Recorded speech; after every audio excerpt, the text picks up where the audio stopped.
Hey folks, I'm Chris Vallillo from Orphan Instruments with my latest restoration. This is a 1930s Collegiate solid mahogany parlor guitar. Now, Collegiate was a company out of New York, primarily known more for distribution than manufacturing. It was the Progressive Musical Instrument Company.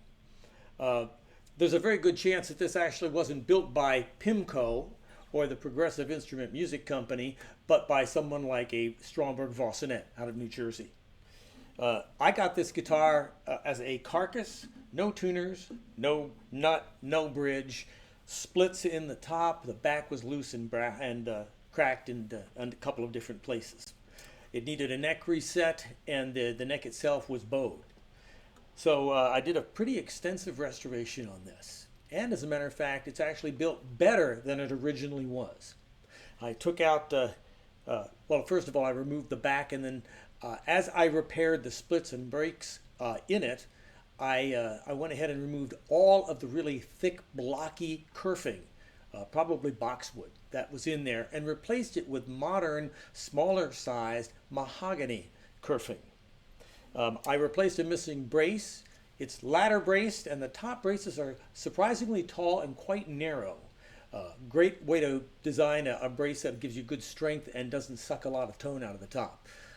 So as I repaired the back, I actually trimmed those braces a little bit, about say 25%, to mimic that shape, just to reduce additional mass. The neck is poplar. The guitar is as light as a feather.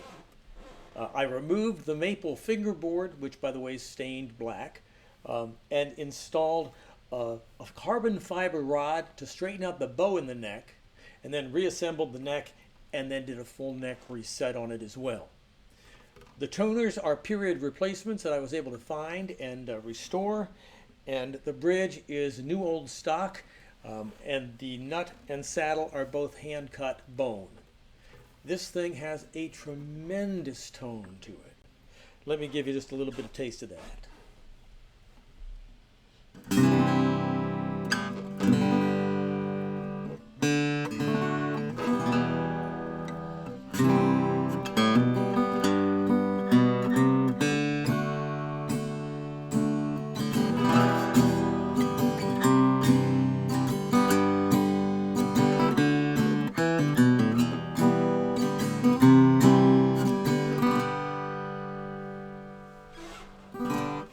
Now, it's solid mahogany. It's 100 years old, so it's dried and aged out, and it's got just a beautiful, brilliant clarity to the upper highs on it.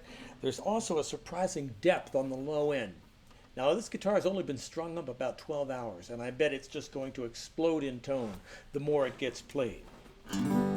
I was able to tweak the action beautifully. On the low end, the low E string at the 12th fret, the action is 2.5 30 seconds, which is actually below Martin specs. And the high E string at the 12th fret is 2 30 seconds. It plays well and in tune. I actually relocated the bridge to intonate it correctly, and it's in tune all the way up the neck.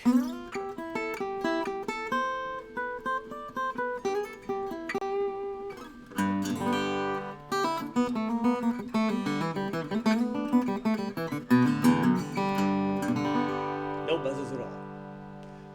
Alrighty, let me give you a taste of a little bare fingerstyle picking on this guitar, and then I'll come back and do some of the same work using metal finger picks.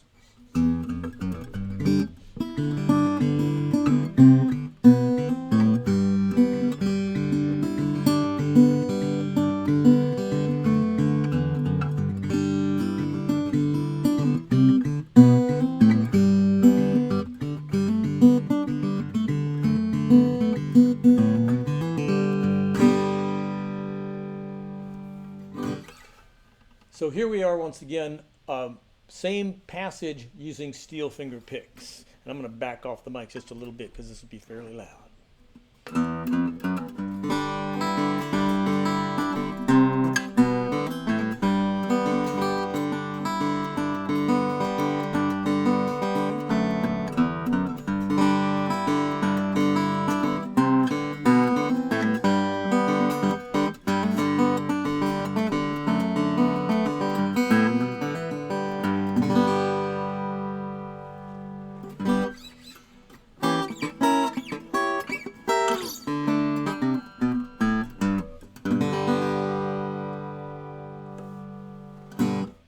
So there you go, a 1930s Collegiate solid mahogany parlor, completely rebuilt and upped to modern specs.